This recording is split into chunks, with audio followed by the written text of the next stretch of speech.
It all started as one of those let's bring everyone together kind of days, the sort of royal picnic meant to show unity, warmth, and that behind the titles, these are just people. King Charles himself had the idea. A sunny afternoon on Balmoral's private lawns, tartan blankets, running kids, corgis tumbling across the grass, tea being poured under a white marquee. It had that carefully curated royal charm. But that picture-perfect moment didn't last, because something happened that turned a feel-good event into one of the most tense royal standoffs in years. Prince George, just 11, was at the heart of it. This wasn't his first family gathering. He knew how to smile for the cameras, stay polite, and carry that weird weight only a kid raised for a throne could understand. But this time, there were unfamiliar faces. Camilla's grandkids, children from her side of the family, not technically royal, but steadily becoming more visible. For years, Camilla had been working to inch her relatives closer to the monarchy's front row. Appearances, honorary roles, little PR nudges. Some insiders called it strategic, others called it overstepping. George was polite, as always. He's not the loud, attention-grabbing type, but when the kids were left to play in a loosely supervised part of the garden,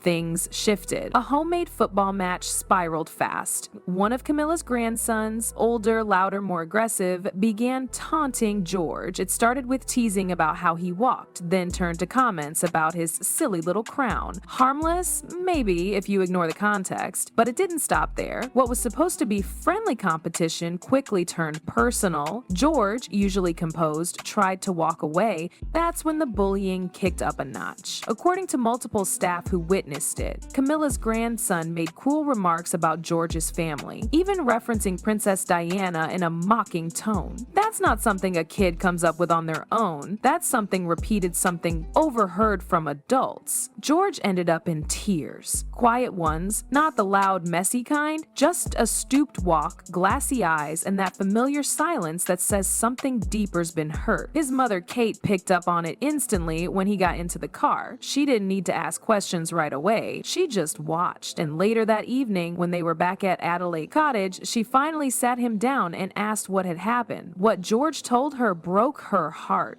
It wasn't just bullying, it was targeted, personal, and worst of all, deliberate. The kind of cruel that echoes the voices of adults who should have known better. Deanna's name had been used as a joke. His father was called a puppet king. His entire identity, something he's been raised to carry with quiet dignity, had been torn into for sport. Kate listened, and then she changed. She didn't yell, she didn't cry, but something in her hardened. She told William everything, and by the time she was done, the message was clear.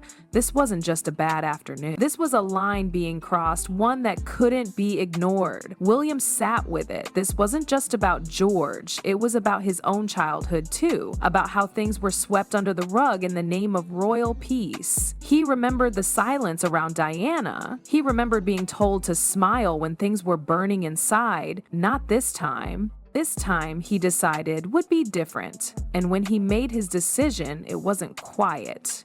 It shook the palace. William walked into his private study the next morning like a man who'd already made peace with the backlash. He wasn't pacing nervously, he wasn't second-guessing. He just stood there, staring out the window for a long moment, then turned to his senior aides and said it clearly.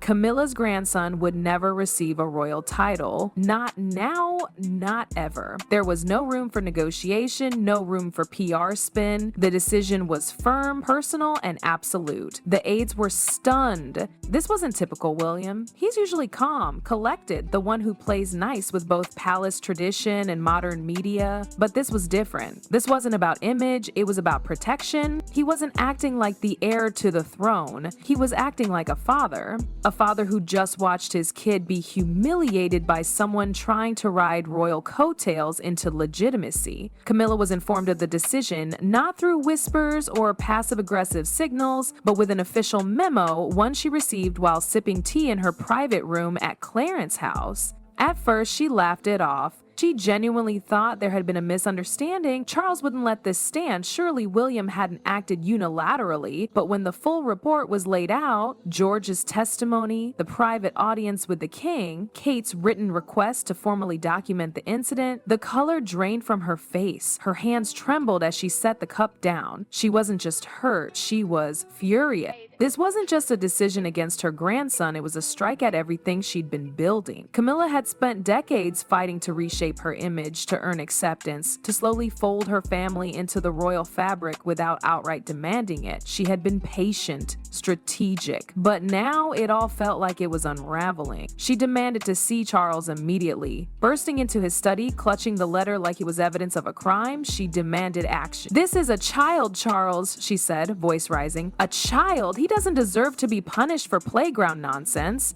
But Charles, visibly aged and tired, didn't rise to meet her anger. He listened quietly, then gave her the one answer she hadn't prepared for. "I will not overrule him." It was a moment of quiet devastation for Camilla. The king, her husband, the man who once defied public outrage to be with her, wasn't gonna fight for her family this time. He understood what William was doing, maybe even respected it. Camilla stormed out, the door slamming loud enough to turn heads down the corridor. That evening, she canceled her public appearance, citing a headache. But everyone knew better. She was rattled. Meanwhile, the palace machine kicked into silent gear. Staff began adjusting event guest lists, scrubbing Camilla's grandson's name from future ceremonies involving George, Charlotte, and Louis. There were no public statements, but behind the scenes it was clear. William's decision was being enforced without resistance. Kate, for her part, said very little, but those close to her noted the change. She'd always been graceful, diplomatic, but this time,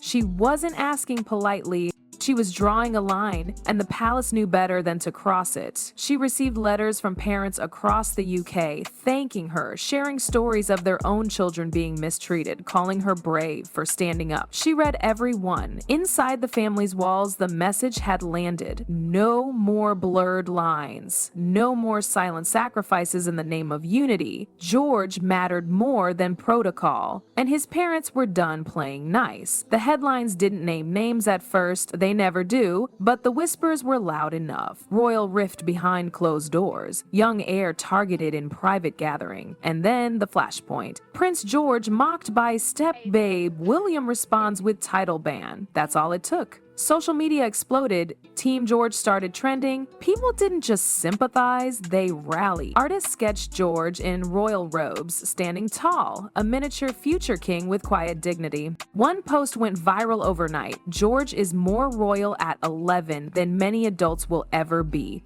The narrative was clear. George had been wronged, and his parents had done what the monarchy rarely does. They stood up and fought back. The public reaction was swift and fiercely one-sided. Camilla, who had just begun to enjoy a mild uptick in popularity, saw it collapse overnight. Poll numbers dipped, online forums turned on her. Her decades-long effort to ease into public favor seemed to vanish in a matter of hours. People remembered. They remembered the past, the drama, the wedge she was once accused of driving into the royal family. And now her grandson's cruelty had reopened old wounds. William and Kate, on the other hand, became symbols of strength. They didn't release statements. They didn't leak anything. They just showed up, calm, composed, united. A week later, at a modest Sunday service, the crowd waiting outside the chapel broke into applause as they stepped out of the car.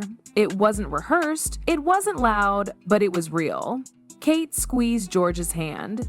He didn't fully understand what was happening, but she did. That soft applause said everything. Inside the palace, senior staff started adjusting their tone. Aides who had worked under Diana whispered their support. One reportedly said, "This is what the monarchy needs, someone willing to set boundaries." Even those who usually favored silence over conflict privately admitted it. William had made the right call. Royal blood didn't mean automatic privilege. Not anymore. Camilla, however, wasn't done. She She wore her best smile at her next public appearance, but those close to her said it was forced. At dinner, she was quiet. She didn't mention William's name. When asked about the incident, she brushed it off with the same line, "It's family business," but inside she was seething. To her, this wasn't just a punishment, it was humiliation. She felt blindsided. Her grandson had been erased from future ceremonies. Her dreams of placing the Parker Bowles name closer to the throne were gone. Charles tried to keep things balanced. He offered no public defense of William, but behind closed doors, he stood by his son. He's protecting his family, he told a close aide. He has every right to. That simple support meant everything. William had drawn a line, and even the king wasn't crossing it. What started as a cruel joke at a picnic had turned into a defining moment, not just for George, but for the monarchy. For centuries, power in the royal family was guarded through silence, tradition, and looking the other way.